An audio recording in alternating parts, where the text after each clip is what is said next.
ಅತಿ ಪರಿಶುದ್ಧ ನಾಮಕ್ಕೆ ಸ್ತೋತ್ರ ಮಾಡ್ತೀನಿ. ಪ್ರಿಯ ದೇವರ ಮಕ್ಕಳೇ, ಎಲ್ಲರೂ ಹೇಗಿದ್ದೀರಾ? ನೀವೆಲ್ಲರೂ ಇರುವಂಥ ಸ್ಥಳದಲ್ಲಿ ಚೆನ್ನಾಗಿ ಸಂತೋಷವಿದ್ದೀರ ಅಂತ ನಾನು ಭಾವಿಸ್ತೀನಿ.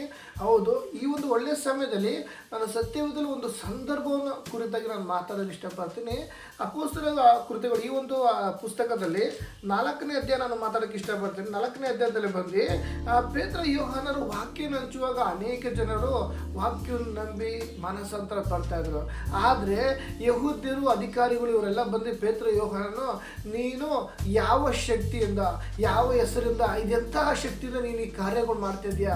ಈ ನೀನು ವಾಕ್ಯ ಸಭೆಗೆ ಅನೇಕರು ಬಂದು ಮನಸ್ಸಂತ ಪಡೆದ್ರೆ ಅನೇಕರು ಬರೀ ಗಂಡಸರೇ 5,000 ಜನ ಬರ್ತಿದ್ರು, ಇದು ಹೆಂಗೆ ಅಂತ ಕೇಳುವಾಗ ಅವ್ರಿಗೆ ಪೇತ್ರ ಯೋಹಾನರು ಆತ್ಮಭರಿತರಾಗಿ ಒಂದು ಮಾತು ಹೇಳ್ತಾರೆ, ನಾನಂತೂ ನೀವೊಂದು ಶಿಲುಬೆಗೆ ಹಾಕಿಸಲ್ಪಟ್ಟಂತ ಮಾತ್ರವಾದ ಸತ್ತು ಎಬ್ಬಿಸಲ್ಪಟ್ಟಂತ ಯೇಸುವಿನ ನಾಮದಲ್ಲಿ ಇವೆಲ್ಲ ಕಾರ್ಯ ಮಾಡ್ತಾ ಇದ್ದೀನಿ ಅಂತ.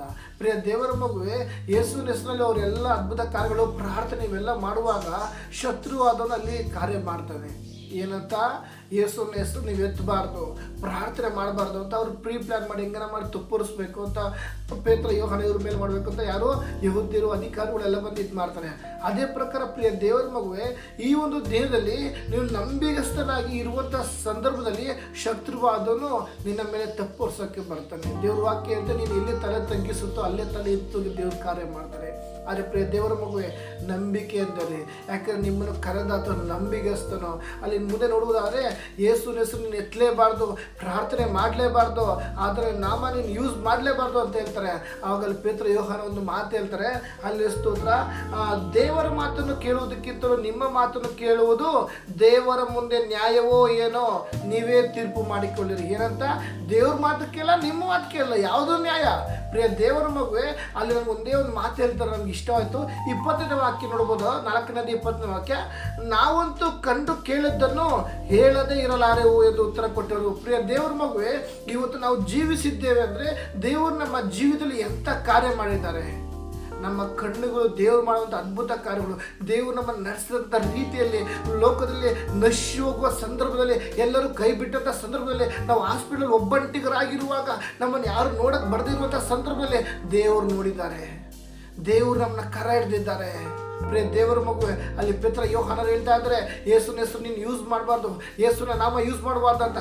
ಅಲ್ಲಿ ಒಂದು ನಂಬಿಕೆಯಿಂದ, ದಾಹದಿಂದ ಹೇಳ್ತಾರೆ, ನಾವಂತೂ ಕಂಡು ಕೇಳಿದ್ದನ್ನು ಹೇಳಲಾರೆವು. ಪ್ರಿಯ ದೇವರ ಮಗುವೆ, ಹೇಳಲಾರದೇ ಇರುವೆವು. ಪ್ರಿಯ ದೇವರ ಮಗು, ಈ ದಿನದಲ್ಲಿ ನಿನ್ನ ಕಣ್ಣುಗಳು ದೇವರು ಮಾಡುವಂಥ ಕಾರ್ಯಗಳು ನೋಡಿದೆ, ನಿನ್ನ ದೇವರು ಮಾಡುವಂಥ ಕಾರ್ಯಗಳು ನಿನ್ನ ಕಿವಿಗಳು ಕೇಳಲ್ಪಟ್ಟಿವೆ. ಆದರೆ ಈ ದಿನದಲ್ಲಿ ಏನಾಗಿದೆ?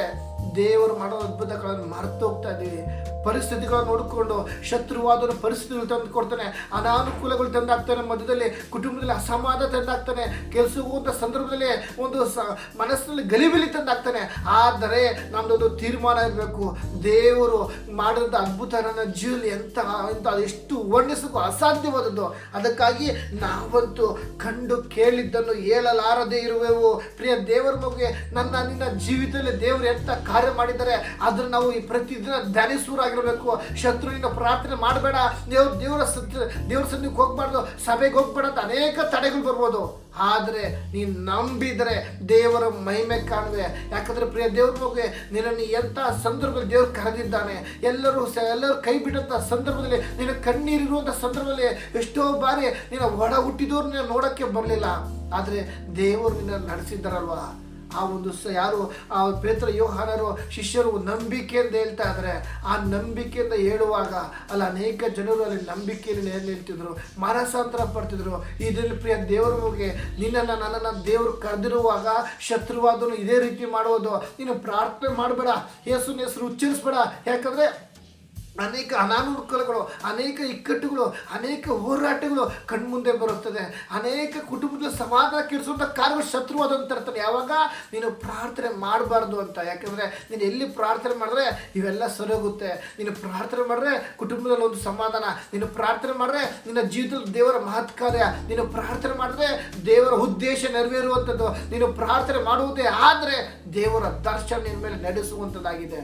ಅದಕ್ಕಾಗಿ ಶತ್ರುಗೆ ಗೊತ್ತು ನೀನು ಪ್ರಾರ್ಥನೆ ಮಾಡಬಾರ್ದು ಅಂತ, ದೇವರ ಹೆಸರು ಹೇಳ್ಬಾರ್ದು ಅಂತ, ಸತ್ಯವೇದ ಓದಬಾರ್ದು ಅಂತ, ಯೇಸುನ ನಾವು ಉಪಯೋಗಿಸಬಾರ್ದು ಅಂತ ಅನೇಕ ಕಾರ್ಯ ಮಾಡ್ತಾರೆ. ಇವತ್ತು ಅವರು ಯೇಸುನ ಶಿಷ್ಯರು ಪೇತ್ರ ಯೋಹಾನರು ನಂಬಿಕೆಯಿಂದ ಹೇಳ್ತಿರುವಂಥ ಮಾತು, ನಾವಂತೂ ಕಂಡು ಕೇಳಿದ್ದನ್ನು ಹೇಳದಾರೆ ಇರುವವು. ಇವತ್ತು ನಾವು ಅಂಥ ತೀರ್ಮಾನ ಇರಬೇಕು. ನಾವು ಕಣ್ಣಿಂದ ದೇವ್ರ ಕಾರ್ಯ ಮಾಡಿದರೆ ನಾನು ಆ ಮಾತು ಸುವಾರ್ತೆ ಇನ್ನೊಬ್ರಿಗೆ ಹೇಳಕ್ಕೆ ನಾನು ಕೇಳ ಆಗ ಸಾಧ್ಯನೇ ಇಲ್ಲ, ಹೇಳಲೇಬೇಕು. ನನ್ನ ಮನಸ್ಸು ಅಷ್ಟು ತವಕಿಸ್ತದೆ.